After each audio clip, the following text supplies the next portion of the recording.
What happens when the brightest star in the sky is suddenly plunged into darkness? What if the most admired man in America, the hero of powered flight, became the victim of an unimaginable crime? That happened in 1932 when the world's most famous aviator, Charles Lindbergh, faced every parent's worst nightmare, a ransom note saying his infant son had been kidnapped. Hi, welcome to Crime Through Time with Chris. Here we explore the boldest, the strangest and the most haunting crimes in history. And if you're fascinated by true crime that shaped the world, make sure to subscribe and hit the bell so you never miss an episode. Today's crime starts March 1st, 1932. The Lindbergh family was living in a secluded mansion in Hopewell, New Jersey. Charles Lindbergh, just 5 years earlier, had been celebrated worldwide after becoming the first man to successfully complete a solo non-stop flight across the Atlantic. He was young, rich, admired, and in the eyes of the public, untouchable. But that night, everything changed. At around 9 p.m, the family's nurse discovered that 20-month-old Charles Jr. was missing from his crib. A crudely written ransom note was found on the windowsill. $50,000 was demanded in exchange for the child's safe return. Outside, investigators found a broken ladder and footprints in the mud. The child had been stolen right from his bedroom. The press exploded. Headlines screamed of the crime of the century. America was horrified, and the world watched in shock.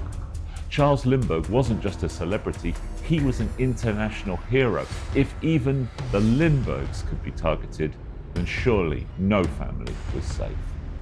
Desperate, Lindbergh worked directly with the police and even underworld contacts. Ransom notes kept arriving, each one more threatening than before. In April, the ransom was finally paid to an anonymous man in New York, but there was no baby returned. On May 12th, a truck driver made a grim discovery in the woods just 4 miles from the Lindbergh home. Yeah, the body of little Charles Jr. The child had died the very night he was taken. The ransom had been a cruel game all along. The nation demanded justice. For 2 years, the case dragged on until a major breakthrough came in 1934. A gas station attendant recorded the license plate of a man who used one of the ransom bills. Police traced that to Bruno Richard Hauptmann, a German-born carpenter living in the Bronx. In his garage, detectives found over $14,000 of the ransom money hidden in a wooden beam. Hauptmann claimed he was innocent, but the evidence kept mounting. The handwriting on the ransom note matched his own. The wood from the ladder matched the lumber from his attic.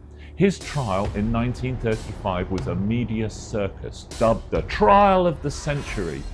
Hauptmann, who the press grandly labelled the most hated man in the world, was convicted and executed by electrocution in 1936. I'm really not sure on this one. At first glance, it has all the hallmarks of the classic open and shut case. But dig a little deeper, and even today questions linger. Did Hauptmann act alone? Was there a larger conspiracy? Or was an innocent man made the scapegoat in America's hunger for justice, to be seen to be delivered? Books published in 1974 and 1985 criticised the police for allowing the crime scene to become contaminated, Lindbergh and his associates for interfering with the investigation, and Hauptmann's trial lawyers for ineffectively representing him. They questioned the reliability of the witnesses and the physical evidence that had been presented at his trial. Anne Hauptmann died in 1994, having failed in her 50-year-long fight to clear her husband's name. Would you have granted her request? Would you reopen the case today and try and find who you believe to be the real culprit?